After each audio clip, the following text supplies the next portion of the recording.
नमस्कार मित्रों, friendship with books channel में आपका हार्दिक स्वागत है।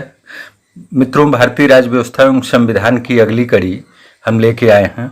उम्मीद है कि आप लोगों को काफ़ी पसंद आएगी, क्योंकि इसमें ऐसे प्रश्नों का समावेश किया गया है जो विभिन्न प्रतियोगी परीक्षाओं में पूछे जाते हैं। आइए बढ़ते हैं हम प्रश्नों की श्रृंखला पर। प्रश्न संख्या 1, भारत एक गणतंत्र है, इसका क्या अर्थ है? मित्रों, भारत को एक गणतंत्र कहा गया है, अर्थात भारत का प्रमुख पद या देश का जो प्रमुख होगा वह वंशानुगत नहीं होगा, यानी वंश परंपरा पर आधारित नहीं होगा। जो भी भारत का मुखिया होगा वह जनता द्वारा प्रत्यक्ष या अप्रत्यक्ष रूप से चुना जाएगा, अर्थात भारत में वंशानुगत शासन नहीं है। आइए अगले प्रश्न पर बढ़ते हैं। हम भारत के लोग शब्द का प्रयोग संविधान में कहाँ किया गया है? मित्रों, हम भारत के लोग शब्द का प्रयोग संविधान की प्रस्तावना में किया गया है। यहाँ यह अपेक्षा की जाती है कि सभी विद्यार्थियों को संविधान की प्रस्तावना, इसको उद्देशिका भी कहते हैं, जिसे याद होना चाहिए। मित्रों, संविधान की उद्देशिका हम भारत के लोग शब्दों से शुरू होती है, अर्थात भारत की उद्देशिका जो है वह भारत की जनता को समर्पित है। जैसे भारत की उद्देशिका में वर्णित है, हम भारत के लोग भारत को एक संपूर्ण प्रभुत्व संपन्न, अर्थात भारत किसी बाहरी दबाव में नहीं रहेगा, उसकी अपनी एक निजी संप्रभुता रहेगी। समाजवादी, अर्थात उत्पादन के साधनों पर किसी व्यक्ति विशेष का हक नहीं होगा, समाज के सभी वर्गों पंथों का हक होगा। पंथ निरपेक्ष या धर्म निरपेक्ष, इसका अर्थ यह है कि भारत धर्मनिरपेक्ष राष्ट्र है, अर्थात भारत किसी धर्म विशेष का अनुगामी न होकर सभी धर्मों को आदर एवं संरक्षण प्रदान करेगा। और लोकतंत्रात्मक गणराज्य, लोकतंत्रात्मक मतलब जनता का तंत्र, और गणराज्य मतलब देश का जो प्रमुख पद होगा वह वंशानुगत या वंश परंपरा पर आधारित न होकर जनता द्वारा प्रत्यक्ष या अप्रत्यक्ष रूप से निर्वाचित होगा। आइए अगले प्रश्न पर बढ़ते हैं। भारत के संबंध में धर्मनिरपेक्ष शब्द का सही अर्थ है। मित्रों, अभी ऊपर मैंने चर्चा किया कि धर्मनिरपेक्ष शब्द का अर्थ है कि भारत का कोई धर्म नहीं होगा, यानी भारत राज्य का अपना कोई धर्म नहीं होगा, इसमें सभी धर्मों को आदर व संरक्षण दिया जाएगा। यानी विभिन्न धर्म जैसे हिंदू, मुस्लिम, सिख, ईसाई, यहूदी, पारसी, जैन, सब में कोई भेद नहीं किया जाएगा। आइए अगले प्रश्न पर बढ़ते हैं। संविधान को एक पवित्र दस्तावेज किसने कहा था? मित्रों, संविधान को एक पवित्र दस्तावेज डॉक्टर भीमराव अंबेडकर जी ने कहा था। आइए अगले प्रश्न पर बढ़ते हैं। भारत के संविधान के उद्देश्यों में आर्थिक न्याय का उपबंध किसमें किया गया है?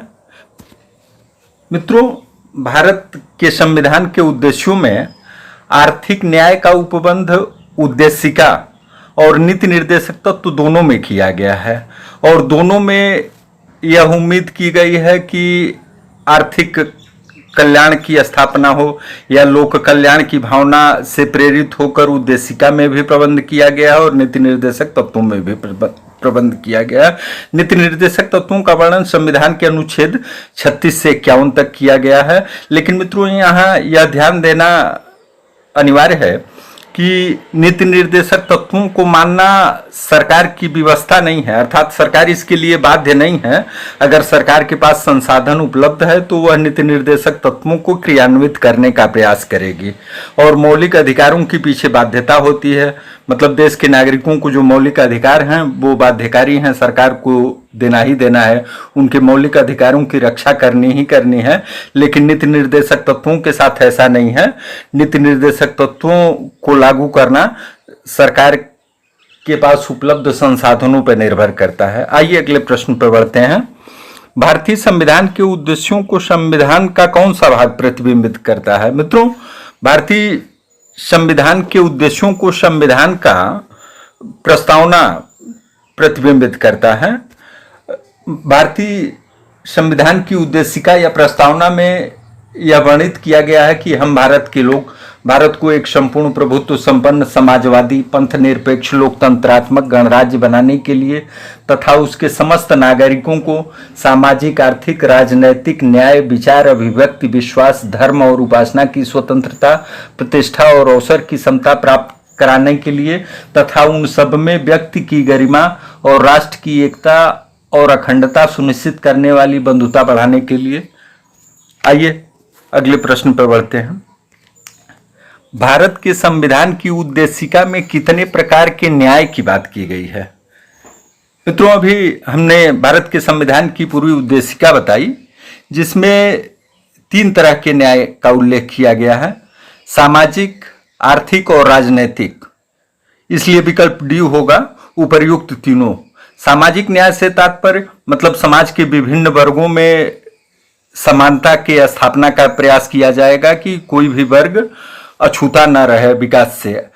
आर्थिक न्याय मतलब उत्पादन के साधनों का वितरण इस प्रकार किया जाएगा कि सभी वर्ग उससे लाभान्वित हों। राजनीतिक न्याय मतलब देश में प्रतिनिधित्व को लेकर भी इस तरह का वर्गीकरण किया जाएगा कि सभी वर्गों का प्रतिनिधित्व हो सके। इसलिए संविधान की उद्देशिका में सामाजिक आर्थिक और राजनीतिक न्याय की संकल्पना की गई है। आइए अगले प्रश्न पर बढ़ते हैं। राज्य का सबसे महत्वपूर्ण तत्व क्या है? मित्रों, राज्य का सबसे महत्वपूर्ण तत्व संप्रभुता है। यहां हम बताना चाहेंगे कि किसी भी देश की संप्रभुता अनिवार्य होती है। अगर कोई देश संप्रभु नहीं है मतलब वो संपूर्ण देश नहीं माना जा सकता है। इसमें विभिन्न विद्वानों का अलग अलग भी मत है। कुछ ने निश्चित भूभाग को प्रमुख माना है, कुछ ने जनसंख्या को, कुछ ने सरकार को, लेकिन संप्रभुता राज्य का अनिवार्य तत्व है। संप्रभुता के बगैर कोई राज्य जीवित नहीं रह सकता है। और संप्रभुता से तात्पर्य यह है कि देश अपने आप में संप्रभु है, अर्थात किसी बाहरी दबाव में नहीं है अपना निर्णय लेने के लिए। आइए अगले प्रश्न पर बढ़ते हैं। भारतीय संविधान में किस प्रकार की शासन प्रणाली की व्यवस्था की गई है? मित्रों, भारतीय संविधान में संसदीय प्रणाली पर आधारित शासन है जो ब्रिटेन से लिया गया है। अब यहां हम चर्चा कर देंगे, विकल्प में कुछ और तथ्य मौजूद हैं, जैसे अध्यक्षीय शासन। अध्यक्षीय शासन का सबसे महत्वपूर्ण उदाहरण अमेरिका है, जहां का सर्वे सर्वा वहां का राष्ट्रपति होता है। आइए अगले प्रश्न पर बढ़ते हैं। किस देश का संविधान विश्व में सबसे बड़ा संविधान है? मित्रों, भारत का संविधान देश का विश्व का सबसे बड़ा संविधान है। अगर हम संविधान की चर्चा करें तो अमेरिका का संविधान आता है जो विश्व का पहला लिखित संविधान है। हाँ, उससे पहले कोई संविधान नहीं लिखा गया था। अगर ब्रिटेन के संविधान की चर्चा करें तो ब्रिटेन का संविधान अलिखित संविधान है, अर्थात लिखा नहीं गया है, वह परंपराओं पर आधारित है, टीकाओं पर आधारित है। इसलिए ब्रिटिश पार्लियामेंट के बारे में यह कहा जाता है कि British parliament can do everything except men change to women और वोमेन चेंज टू मेन। मतलब कि ब्रिटेन की संसद वह सब कुछ कर सकती है सिवाय औरत को मर्द या मर्द को औरत बनाने के।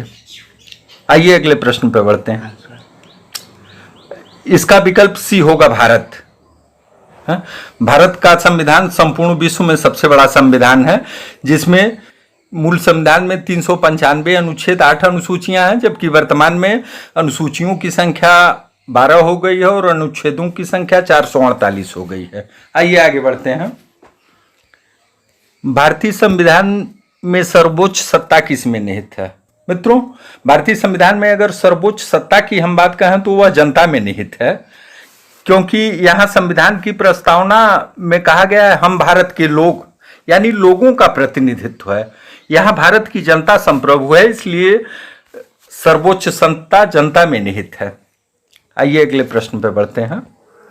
भारत की संसदीय प्रणाली की सरकार में मंत्रिपरिषद किसके प्रति उत्तरदायी है? मित्रों, भारत की संसदीय प्रणाली की सरकार में मंत्रिपरिषद लोकसभा के प्रति उत्तरदायी है। आइए अगले प्रश्न पर बढ़ते हैं। कल्याणकारी राज्य का क्या उद्देश्य है?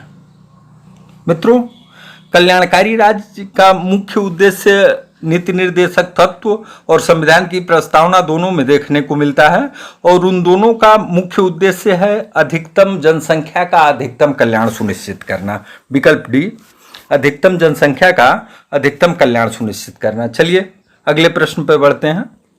भारतीय संविधान की प्रकृति कैसी है? मित्रों, भारतीय संविधान की प्रकृति न बहुत कठोर है न बहुत लचीला है, अर्थात आंशिक कठोर और आंशिक लचीला है।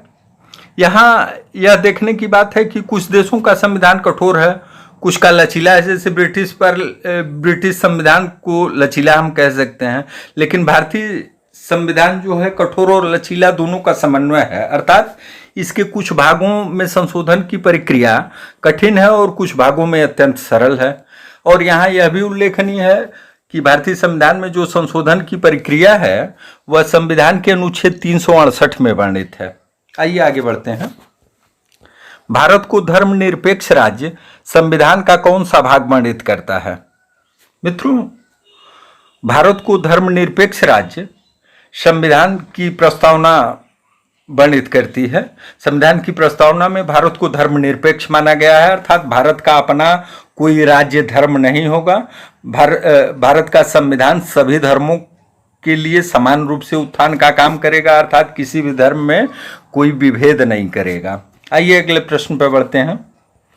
संविधान की उद्देशिका को कब संशोधित किया गया? मित्रों, संविधान की उद्देशिका कहें या प्रस्तावना कहें, इसको 1976 में संशोधित किया गया, 42वें संवैधानिक संशोधन में, जिसमें 3 शब्द जोड़े गए, समाजवादी, अखंडता और धर्मनिरपेक्ष। ठीक ना, पहले पंथ निरपेक्ष कहा जाता था, बाद में धर्मनिरपेक्ष जोड़ा गया। इस तरह समाजवादी, अखंडता और पंथ धर्मनिरपेक्ष 3 शब्द जोड़े गए। आइए अगले प्रश्न पर बढ़ते हैं। भारतीय संसद को नया राज्य बनाने के गठन का अधिकार किस अनुच्छेद में है? मित्रों, भारतीय संसद को नया राज्य गठन करने का अधिकार अनुच्छेद 3 में दिया गया है। आइए अगले प्रश्न पर बढ़ते हैं।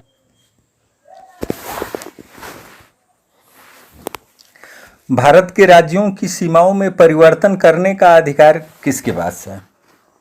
मित्रों, भारत के राज्यों की सीमाओं में परिवर्तन करने का अधिकार संसद के पास है।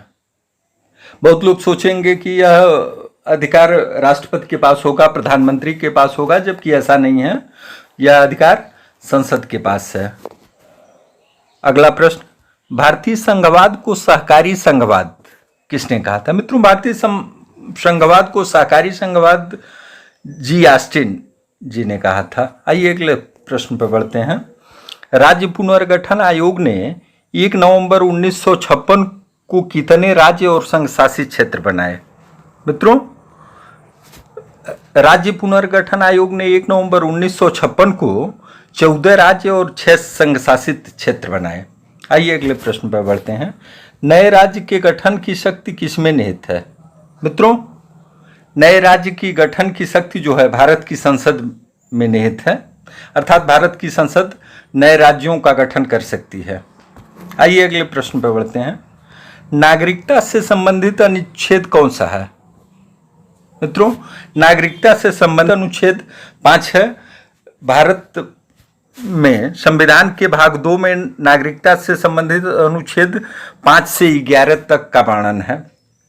आइए अगले प्रश्न पर बढ़ते हैं। वित्त आयोग का प्रावधान संविधान के किस अनुच्छेद में है?